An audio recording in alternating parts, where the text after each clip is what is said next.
You look bored, they said. Restore a car, they said. It'll be easy, clean fun, they said. So I bought a car to restore. They lied. Restoration is a dirty, thankless job, and this dirty, thankless job is all mine.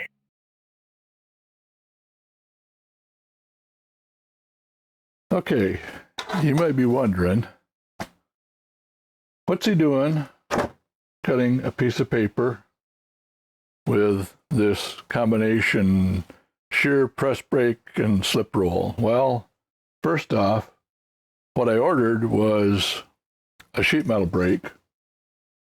What they sent me was this.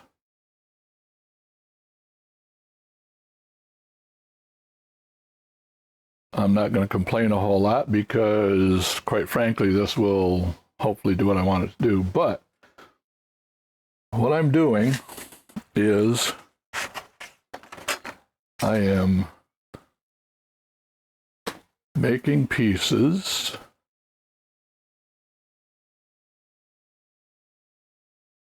I'm getting set to cut out pieces to fix this mess. This was where the battery sat, where the heater sat to blow air down in, where the air went in for the heater for your feet, and where the air went up through ductwork up to the defroster ducts. As you can see, it's just a little rough. So I'm making pieces to replace this side, this back, this side, the flat piece that goes in here for the top, and the vent ductwork. Vent ductwork. So to do that, set that down there. I am very carefully making paper patterns and fitting them in to the places that need to be fixed on the car. Show you a picture of that in a minute. And assembling these all so that they all go together. You can see here's where the ductwork hole is going to go. This is where the air is going to blow through for the passenger's heater vent. And I tried using this type of brown paper here, and it's pretty flimsy and doesn't stand up very well. So what I got was a bunch of this poster board like kids use for science projects in school and stuff. And what I found was this shear brake actually works incredible for cutting paper. Loop, just like that.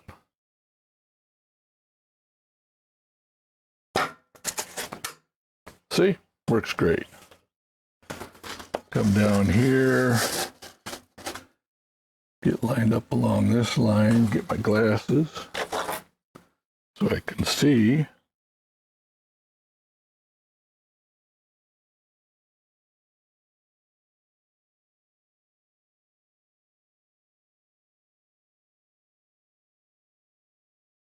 Make sure that I'm not too far forward and not too far back.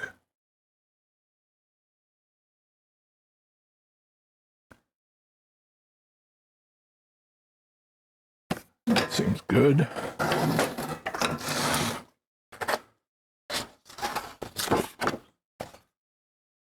And that's all I can cut because I'm going to have to cut the rest of it by hand. There's my sheet of paper that I was cutting from. And the rest of this here, I'm going to have to trim this out by hand. Now,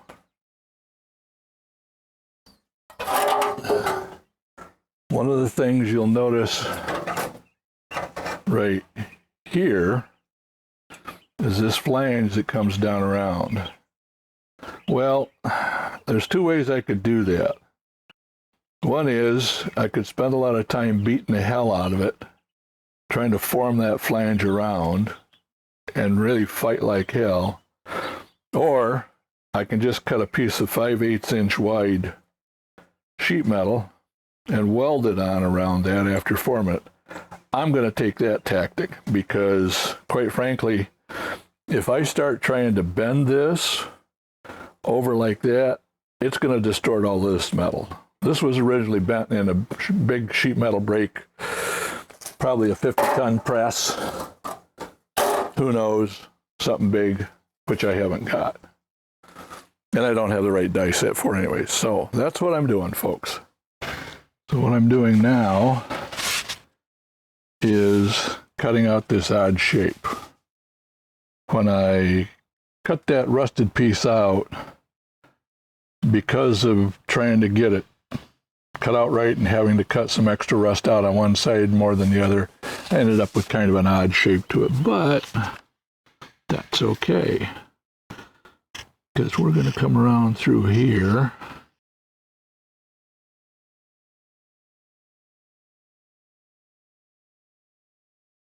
And yes, this little knife I'm using, which has a blade that rotates around and is at an angle. I don't know if you can see that. Let me bring it up close. Maybe if you're lucky, you can see that blade with a little angle right here and the fact that it does spin around. That little bugger was made just for doing this sort of stuff with. I got it over 50 years ago in the Air Force when I worked as an admin clerk of all things, because admin clerks had to design forms back then. So that's what that was for, graphic type work. So now I've got this cut out. One of the things that I've got to do is on this bottom edge, I want to mark off 7/16 of an inch, because I am going to run an offset across the bottom of this.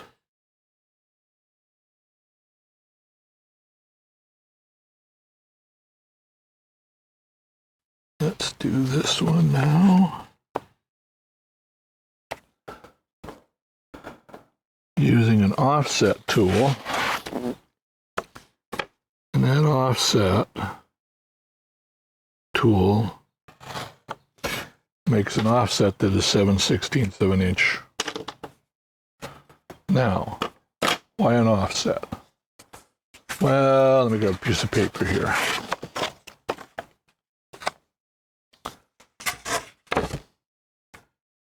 So what we got is, we got metal that comes down like this.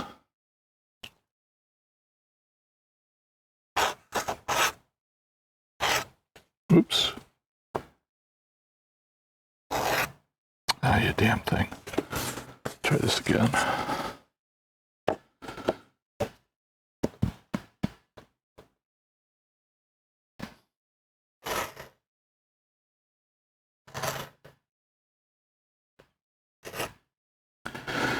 And we got metal that comes up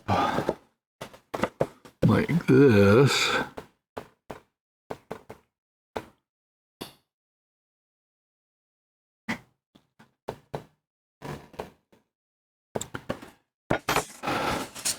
And I've got two choices. One choice is to try to weld all of those seams very carefully together, or I can do an offset in the metal like this.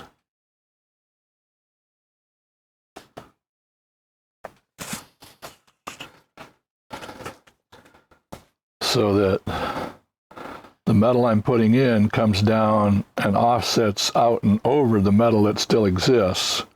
The reason for doing that is I can spot weld through this without having to weld this whole seam, and then hammer and dolly it and go through a hell of a lot of problems. And then I can seal this joint here, and when it rains or water gets in there, it'll come down, run down, and run down, instead of having to do that nasty joint or having to do some other kind of weird sealing. So that's why I'm doing it that way. Hopefully it all makes sense. So then, these lines here are fold lines. Set the camera back up over on the other side. The other great thing about using this paper is that, oops, let's get this right about there. I can come in here and line this up just as if it was a sheet of metal. Come down just a little bit. Make sure I'm lined up right dead on that line. Boop. And I have just created a bend in that, just as if I was working with a sheet of metal and bent it. Do the same thing over on this side.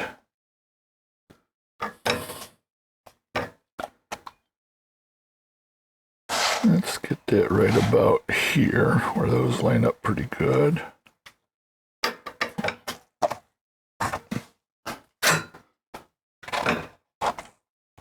There's that one.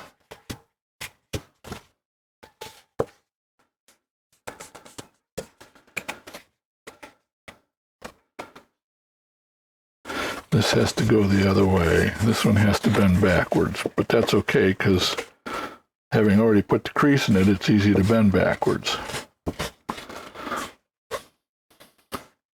Then this one goes down, up and up just a little bit.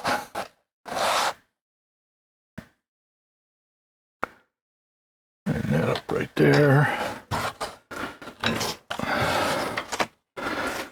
Now, the great thing about doing all that with the paper is that mistake I just made, if I had done that on metal starting straight off,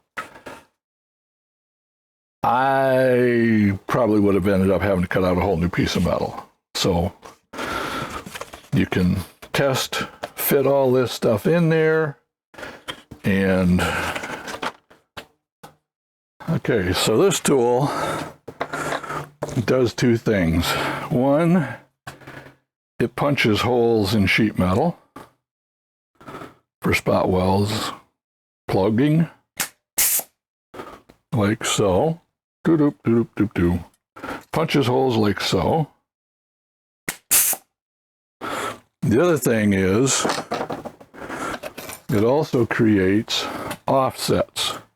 So that's a fairly straight piece of metal. You can see there's a die set in here. Run that in there, hit it like that.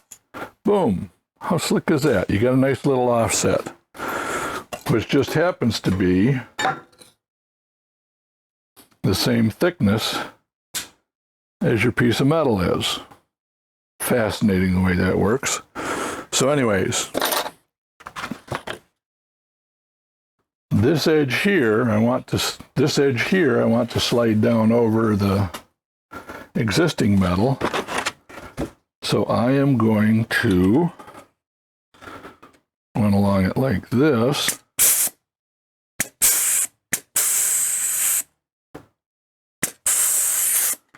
Get my hand off of it, get it back there.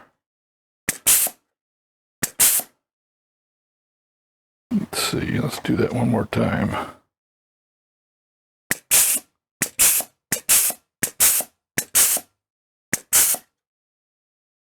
Then offset this over here also.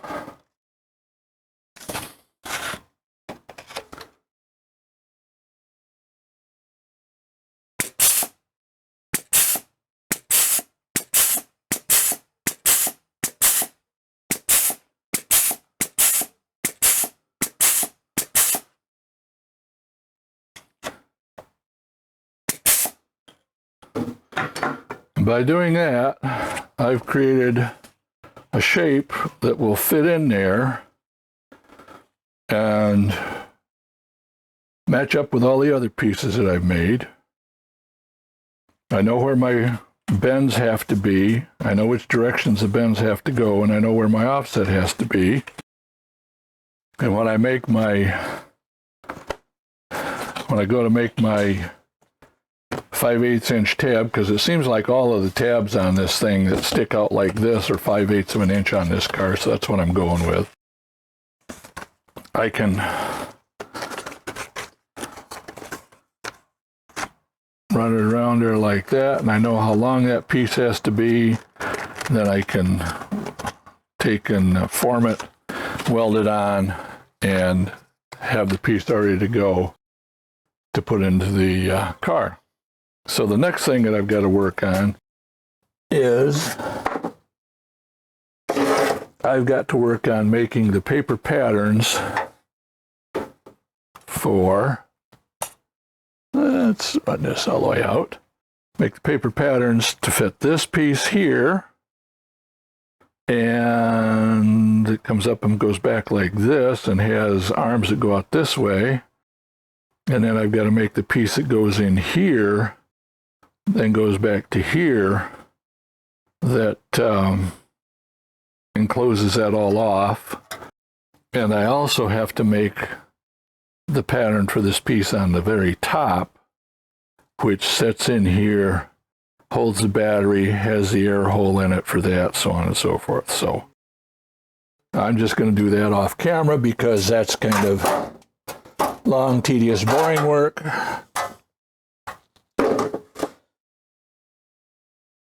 And once I get those patterns all made, then I'll come back and we will talk about trying to shear the metal on this brake, this three-piece or three-in-one unit.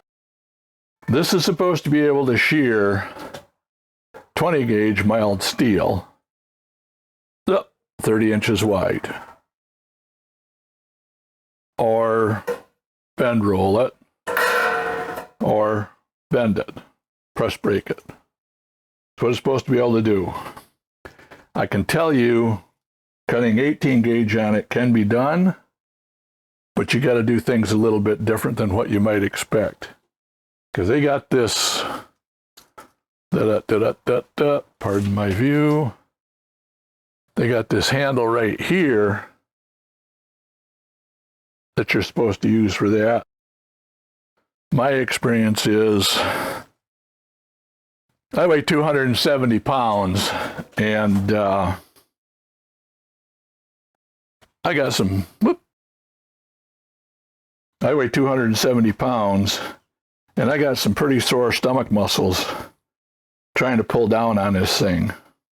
So my answer to that is I'm going to make a thing where I can put some foot pressure on to help bring this handle down when I go to shear it. And I think it'll probably cut just fine. Because I'm not cutting the full 30 inches wide. I'm only cutting a few inches wide. So, and the blade is angled like this so that as you cut down, it doesn't really have a very, it's not like you're trying to cut all the way across at once. That'd be insane. Shears are always made so that they cut an angle like this. Even good paper shears are made that way. So let me spend a minute or two showing you just how this all goes together. This piece goes on the passenger side. It slides in here like this.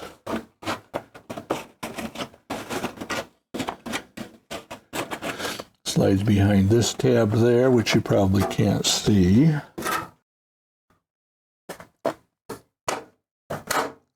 It's held up there. It's held down there.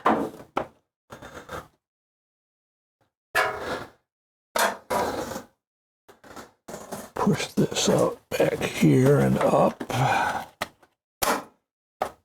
So that's going to go like that. this piece, ouch, this piece up here has to swing around and come up like that. It gets held down there. This is supposed to come up there. There, that's got to be just a little bit further forward and down. That's good. That's good. One more down right there. All right, so that takes care of that side. Hopefully you can see it. I'll walk around and get the other side. This side goes in a very similar manner. Slides in here, slides behind this piece right here. Goes up to there.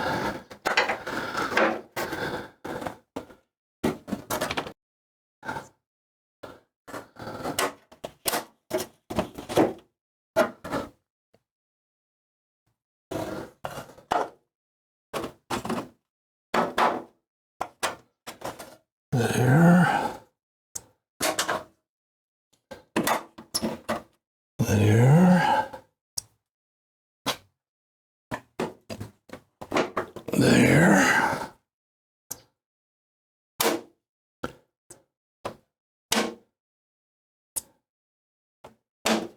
Okay. This piece has to go in here like this, and that right there has to be pushed out. Goes like that. Now, and let's get a magnet up on there. Oops. Drop down.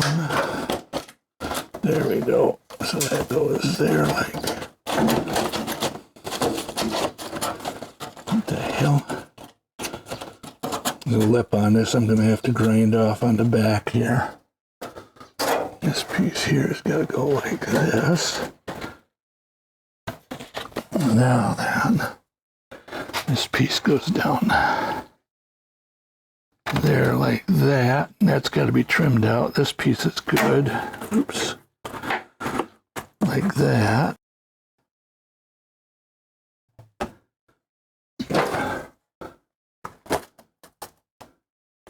It's good there. That's got to be trimmed out a little bit around there. Grab my scissors. See down here now.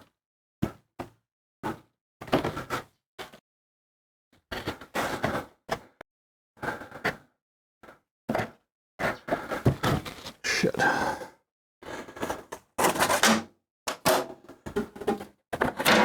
that up.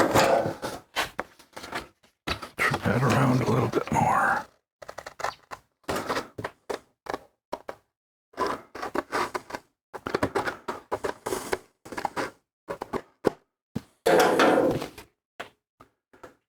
That fits now.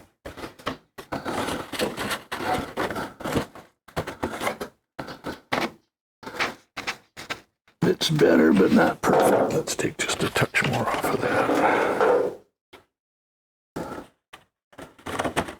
How does it fit now? Pretty good.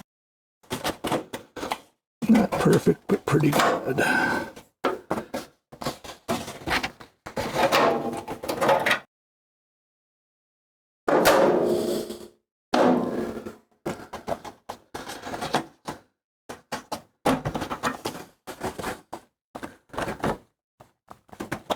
So that's got to go.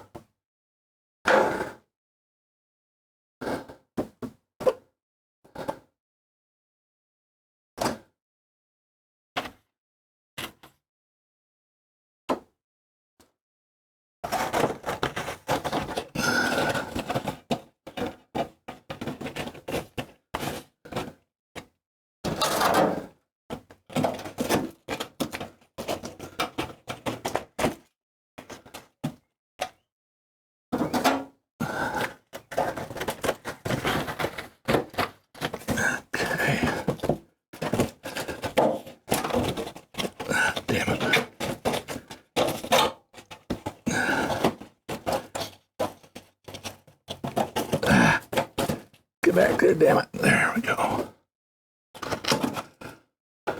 That right there is bowed in a little bit. This right here is bowed in a little bit. It's gonna have to be hammered out a little bit.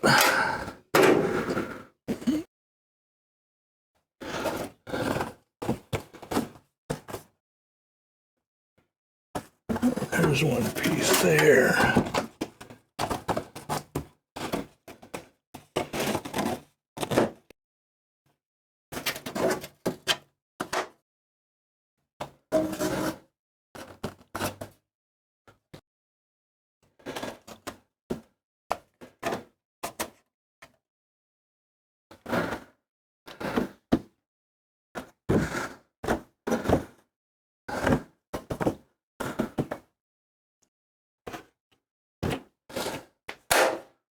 See what I can do on this other side.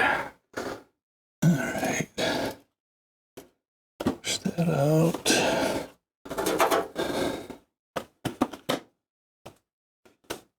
That's pretty good there.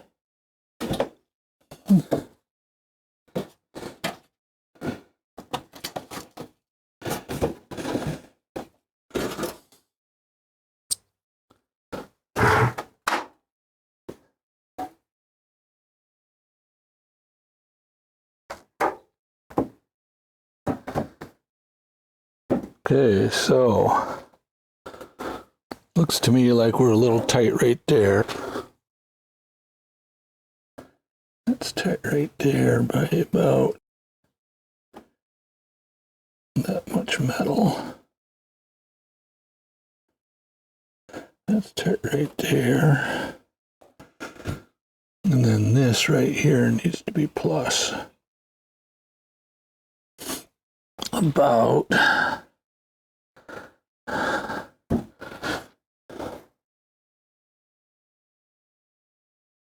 1/8 there.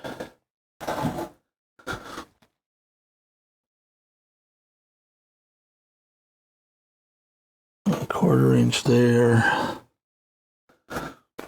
0 there.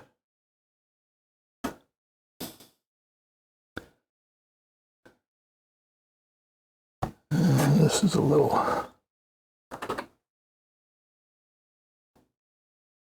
tiny wide right there.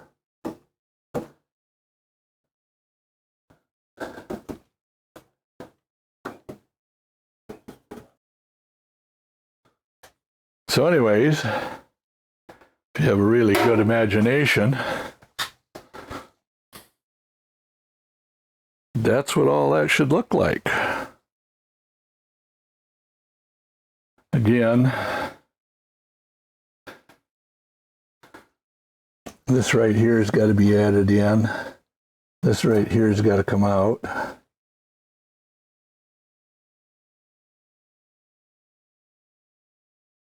And these pieces here on the side seem to fit pretty well. Now all I need to do is put the pieces in here to make it all fit together. I also got to figure out some way of cutting these odd-shaped holes. I think I may be able to come up with a drill to drill those 1 5/8 inch round holes out with. But I'll have to figure out some way of drilling out that other stuff. So let me tear this apart. Drop magnets all over the place. Got to do some dolly work here and here, crossed here, like I said. Some here, this is going to have to be shrunk a little bit to pull that edge up because it's pushed down right now. I'm going to have to grind that in there. Get that down and then do some hammer and dolly work in the corner. But that is to come in future situations. Enough for now. Okay, folks, that's it for this episode of BugeyeBob. I really appreciate you watching and hope that, like me, you've learned a few things in this episode. Please like, subscribe, and comment on this video and share it with others. You can help support this project by becoming a member at patreon.com/BugeyeBob in the link below. Patreon paid members get early access to the videos and in the future will enjoy question and answer sessions and live streams. As this channel grows, future Patreon member benefits will include bonus or extended episodes, member names and credits, and the ability to suggest topics for future videos. You can follow this BugeyeBob restoration on YouTube and Facebook at the links below. Once again, thank you for liking, commenting, subscribing, and supporting this channel. And remember that sometimes the most important job you can do is a dirty, thankless job.